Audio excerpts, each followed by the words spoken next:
few years ago, I got one of those spam emails. And it managed to get through my spam filter. I'm not quite sure how, but it's turned up in my inbox, and it was from a guy called Solomon Odonka. I know. It went like this. It said, hello, JamesVeitch. I have an interesting business proposal I want to share with you, Solomon. Now, my hand was kind of hovering on the delete button. Right? As you are, I was looking at my phone. I thought, I could just delete this. Or I could do what I think we've all always wanted to do. And I said, Solomon, your email intrigues me.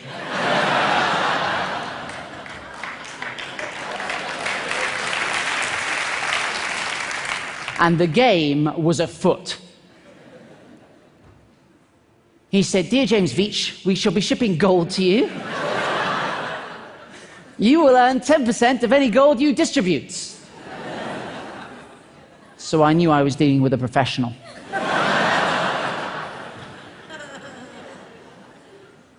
I said, how much is it worth? He said, we will start with a smaller quantity. I was like, ah. And then he said, of 25 kilograms. The worth should be about 2.5 million. I said, Solomon, if we're going to do it, let's go big.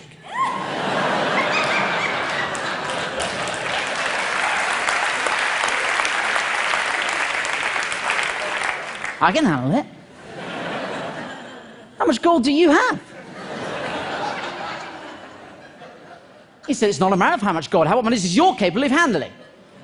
What? We can start with 50 kilograms as a trial shipment. I said, 50 kilograms? There's no point doing this at all unless you're shipping at least a metric ton.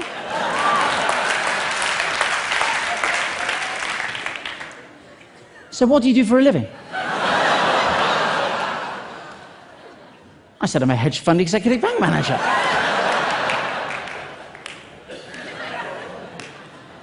This isn't the first time I've shipped bullion, my friend. No, no, no. Then I started to panic. I was like, now look, where are you based? I don't know about you, but I think we're going via the postal service. It ought to be signed for.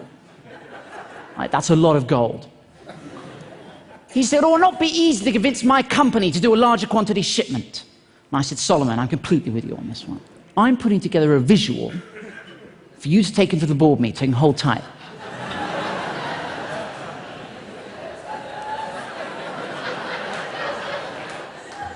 This is what I sent Solomon.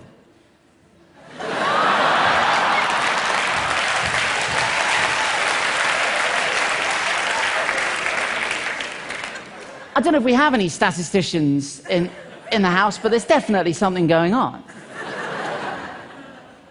I said, Solomon, attach this email, you'll find a helpful chart. I've had one of my assistants run the numbers. We need to be shipping as much gold as possible. There's always a moment where they try to tug at your heartstrings, and this was it for Solomon. He said, I will be so much happy if the deal goes well, because I'm going to get a very good commission as well. And I said, that's amazing. What are you going to spend your cut on? And he said, on real estate, what about you? I thought about it for a long time. And I said one word. Hummus.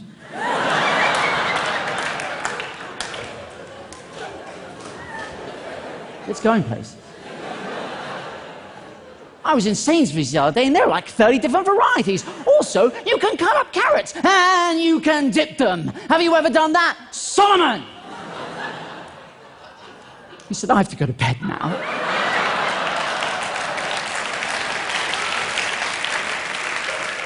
Till tomorrow. Have sweet dreams. I didn't know what to say. I said, bonsoir, my golden nugget, bonsoir. Guys, you have to understand, this has been going for like weeks, albeit hitherto the greatest weeks of my life, but I had to knock it on the head. It was getting a bit out of hand. Friends were saying to me, James, do you want to come out for a drink? I was like, I can't, mate, I'm expecting an email about some gold. You know? So I figured I had to knock it on the head. I had to take it to a ridiculous conclusion. So I thought I concocted a plan. I said, look, Solomon, I'm concerned about security. When we email each other, we need to use a code. And he agreed. And I said, Solomon, I spent all night coming up with this code. We need to use it in all further correspondence. Lawyer. Gummy bear. Bank, cream egg. Legal, fizzy cola bottle, claim peanut M&Ms, documents, jelly beans, Western Union. Guys, a giant gummy lizard. I knew these were all words they use, right? I said, please call me Kit Kat and all further correspondence.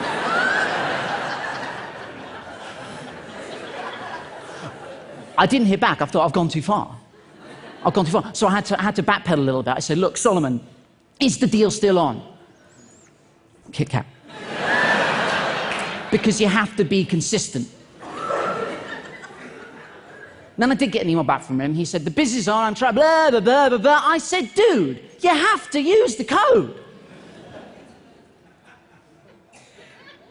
What followed is the greatest email I've ever received. I'm not joking. This is what turned up in my inbox. This was a good day. The business is on. And I'm trying to raise the balance for the gummy bear.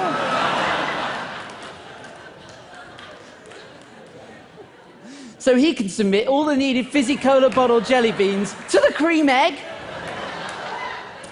for the peanut M&Ms process to start. Send £1,500 via a giant gummy lizard.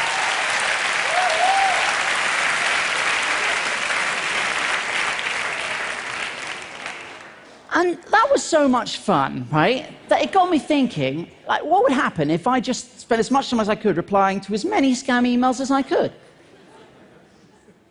And that's what I've been doing for 3 years on your behalf. Yeah. Let me tell you, crazy stuff happens when you start replying to scam emails. It's really difficult, and I highly recommend we do. I don't think what I'm doing is mean, right?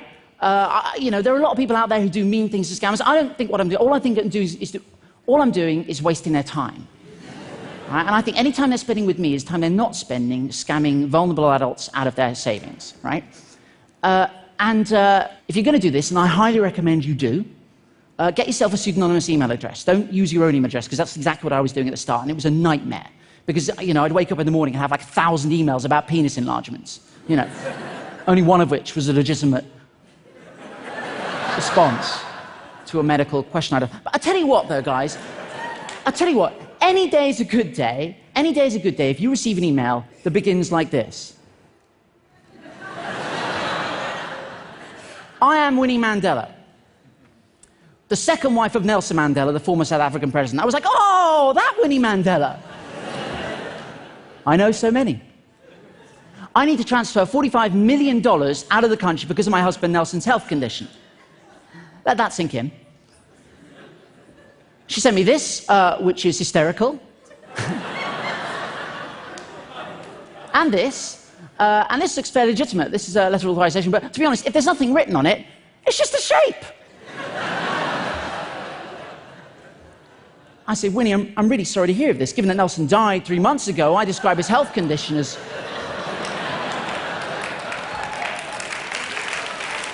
That's the worst health condition you can have, not being alive. She said, kindly comply with my banker's instructions. One love. I said, of course, no woman, no cry.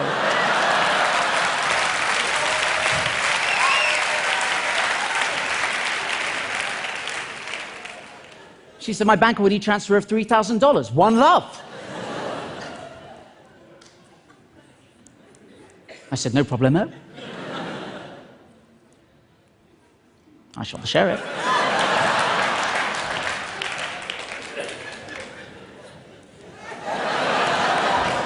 Thank you.